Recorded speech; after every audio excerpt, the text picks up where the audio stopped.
Tenemos el gusto de volver a encontrarnos con el médico neuropsiquiatra Pablo Bolognese. Tenemos charlas pendientes. Buenos días, Pablo, ¿cómo estás? Buenos días, Rosana, ¿cómo estás vos? Todo bien, todo bien.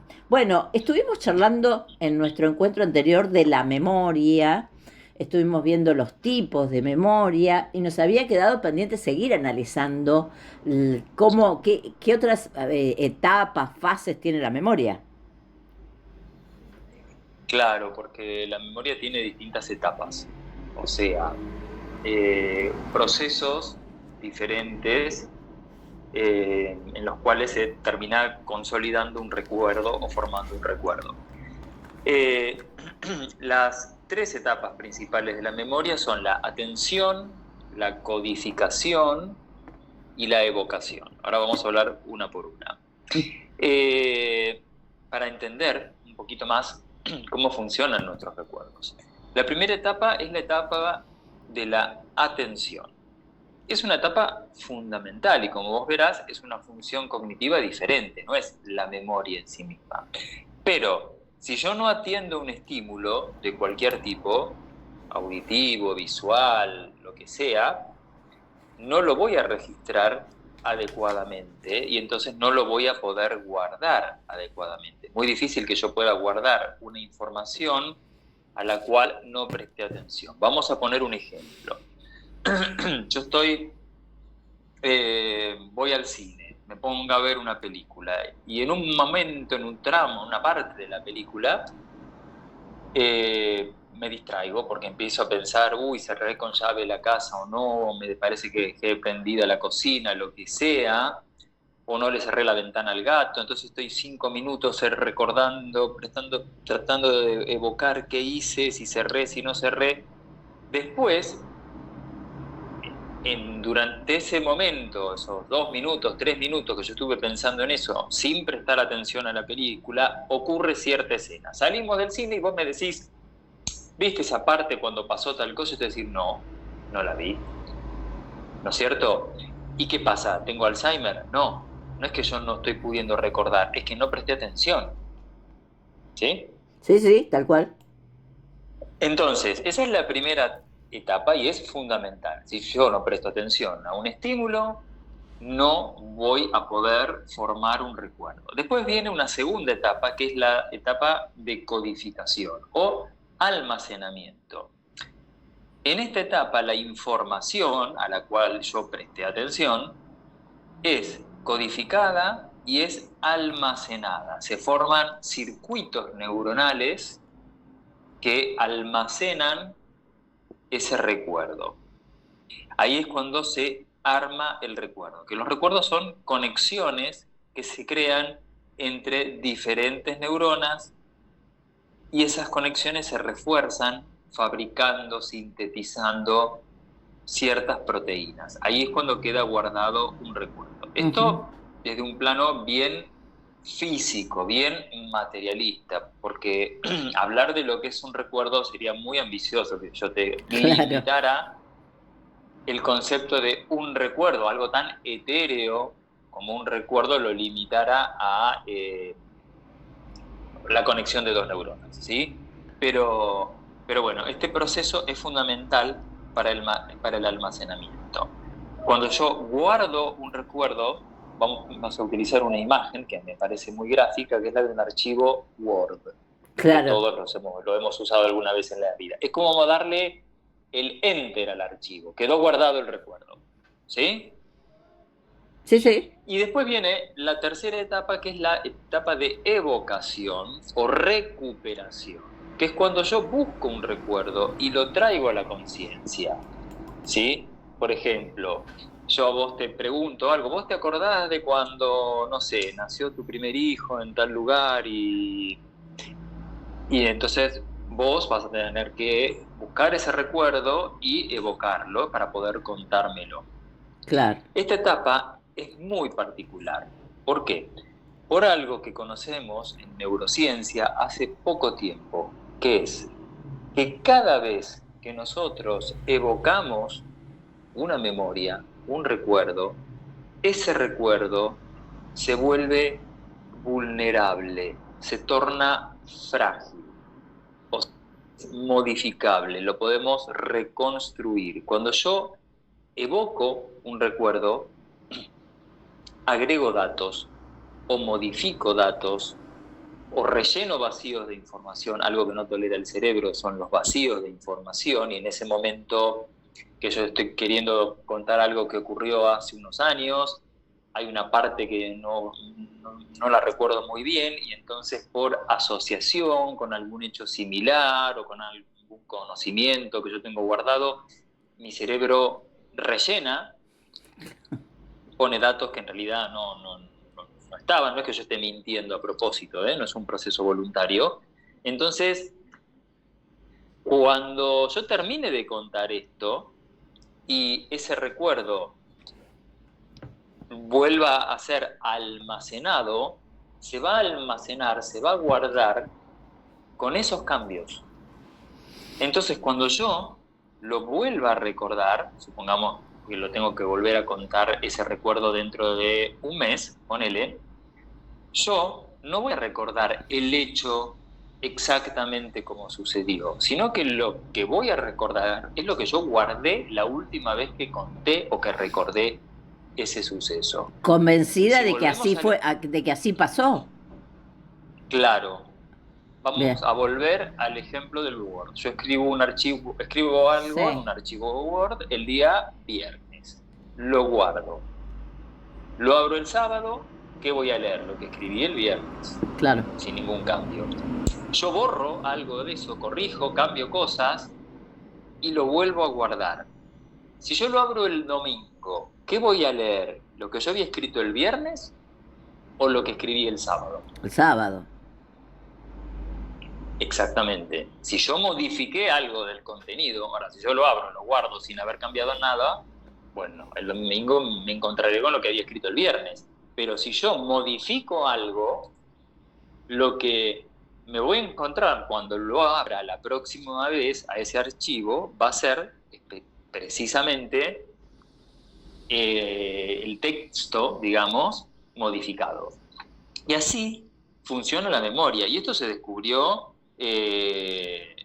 hace relativamente poco tiempo. Por eso en neurociencia solemos decir que la memoria es el último recuerdo que tenemos sobre algo.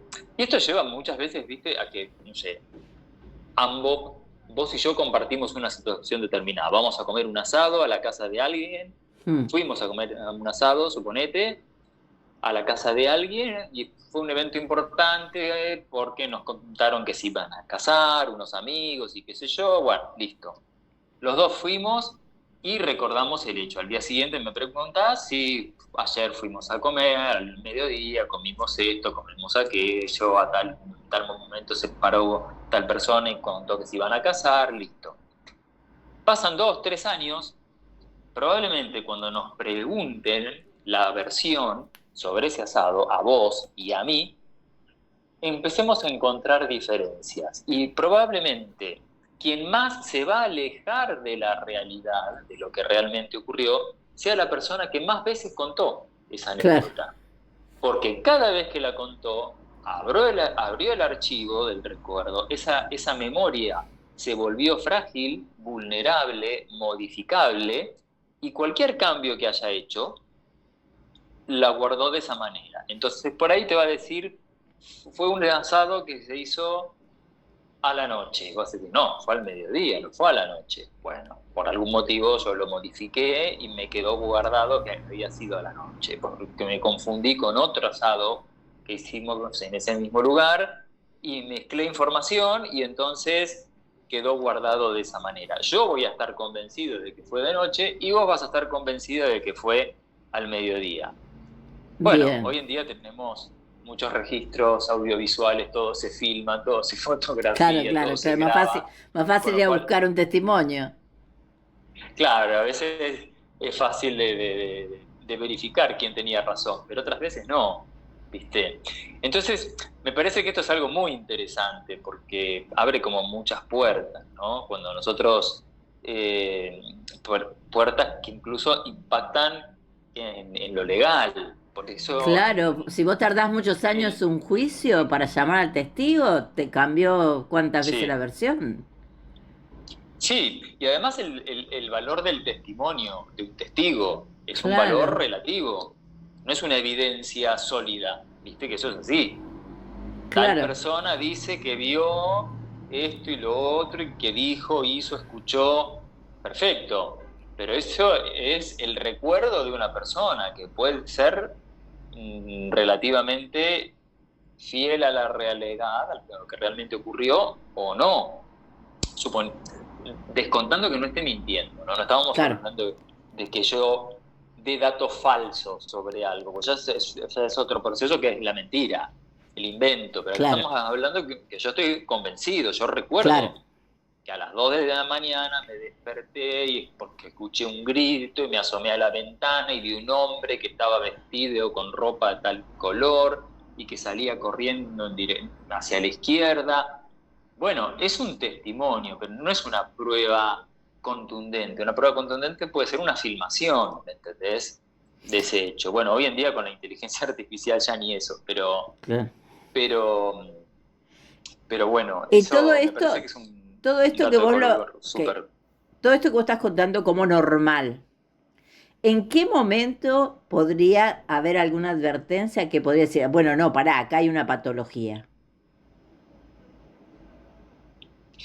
Eh, Mm, en Más asociadas a la memoria, hay muchas patologías desde ya, que existen falsos recuerdos, mm, existen recuerdos que son olvidados, da para mucho, podemos hacer otra charla claro, sobre claro. esto, que tiene que ver con recuerdos traumáticos, Ah, pero las claro, patologías más asociadas o las fallas más asociadas o las anormalidades más relacionadas con la memoria son los olvidos, claro, claramente. Si bien, como dijimos hace un par de semanas, el olvido es un aspecto fundamental de la memoria porque no podríamos recordar todo. claro, Pues imagínate si vos recordaras todo lo que ocurrió cada minuto de cada hora, de cada día, de cada año de tu vida. claro, Cada cosa que viste, escuchaste, cada teléfono, cada cosa que leíste, o sea, sería imposible de guardar. Eso lo relata magistralmente Borges en un cuento que se llama Funes el Memorioso, que era un tipo claro, que no podía olvidar, más que tener el don de recordar todo, tenía el castigo de no poder olvidar claro, nada. Podemos plantearlo así, ¿no? claro, claro, Entonces, naturalmente nuestro cerebro va tirando información que no es útil y que no sirve. Pero, bueno, muchas veces se pueden borrar recuerdos o puede haber fallas en la memoria que son patológicas, que son los olvidos. Y la enfermedad característica es el Alzheimer, ah, ¿viste? Pero hay claro, muchas otras que lo pueden producir. No es la única enfermedad que cursa con olvidos patológicos. bien, Y, y en el Alzheimer, hablando de esto de las etapas, casualmente, ¿cuál es la etapa que está afectada? O sea, cada etapa de la memoria puede estar afectada por distintas patologías. Por ejemplo, el estrés, la ansiedad, la depresión afectan particularmente la capacidad atencional. ¿Viste? Personas que dicen, uy, no tendré Alzheimer porque no recuerdo ciertas cosas. Pero es una persona joven, no tiene Alzheimer, lo que tiene es estrés, claro, ¿entendés? No está prestando atención, no puede recordar. Hay patologías subcorticales, vasculares, por ejemplo, ictus, pequeños infartitos, que afectan la recuperación de la memoria. Vos les preguntas algo, no lo recuerdan, pero le das ciertas pistas claves y pueden recuperar el recuerdo porque el recuerdo sí se guardó. Ahora, en la enfermedad de Alzheimer lo que ocurre es que lo que falla es la consolidación. El paciente no puede guardar, no puede adquirir nueva información. ¿Sí? claro, Entonces, cuando una persona con Alzheimer te pregunta 10 veces lo mismo en una hora, no es ni porque no te está prestando atención, ni porque no le importa, ni porque te lo está haciendo a propósito. Lo que está fallando es la posibilidad de guardar esa información. Entonces, si todo esto que yo te estoy diciendo a vos ahora, vos no lo podés guardar, dentro de una hora alguien te pregunta, ¿cómo fue la entrevista con Pablo? Así, ¿qué entrevista con Pablo? Yo claro, nunca lo entrevisté. ¿Por qué? Porque no se guardó. Y si no se guardó el recuerdo, es como si no hubiera existido claro, tal situación. ¿Me entendés? claro. Entonces, bueno, eso es algo característico de la enfermedad de Alzheimer. Aunque le des pistas y le digas, no te acordás, que no sé qué, por ahí te van a decir, ah, sí, pero te están diciendo así para zafar, digamos, pero en realidad no están pudiendo recordar. Abriste montones de ventanas para continuar hablando, por un lado, bueno, específicamente del Alzheimer, por otro lado, de las distintas cuestiones relacionadas con los recuerdos, cuando, por qué a veces se borra. Bueno, quedaron abiertas cantidades de ventanas para próximos encuentros, Pablo. Sí, sí, vamos a ir mechando para no hablar siempre de la memoria, Claro, pero este es un tema que da para mucho, porque se puede hablar horas y obviamente los tiempos no dan para estar horas hablando en radio, pero sí, sí, sí, sí. Y aparte para contar muchas anécdotas también, historias, claro, muy, que muy te deben haber interesantes, pasado ¿no? en tantos años. Sí, sí, sí, sí, ni hablar, ni hablar. Gracias, muchas gracias, Pablo, por este contacto y nos reencontramos en 2 semanas. Dale, gracias a vos, un saludo para todos y que estén bien ahí por Mar del. Gracias.